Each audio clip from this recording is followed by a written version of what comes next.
बिहार में आए दिन ऐसी घटनाएं होती है जो पूरे देश में चर्चा का विषय बन जाती है। तो जी हां, हम बात कर रहे हैं बिहार के जमुई जिले के फेक आईपीएस मिथिलेश मांझी के बारे में। मिथिलेश मांझी जिस खबर की वजह से चर्चा में आया है उस कहानी को यूट्यूब पर खूब चर्चा हो रहा है। दरअसल मिथिलेश मांझी को आईपीएस बनने का शौक था। वो शौक कुछ दिन में ही खत्म हो गया था।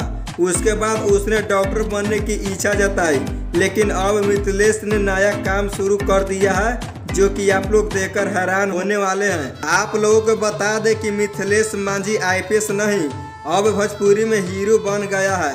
तो आप लोग देख सकते हैं कि मिथिलेश मांझी ने एक गाना में भी काम कर दिया है, जो कि सोशल मीडिया पर यह गाना खूब वायरल हो रहा है। इस वीडियो के जरिए देख रहे होंगे कि कैसे मिथिलेश मांझी फेक आईपीएस बनकर लड़के के साथ डांस करते हुए नजर आ रहा है। तो आप लोग क्या कहेंगे मिथिलेश मांझी के बारे में, नीचे कमेंट बॉक्स में हमें जरूर बताएं।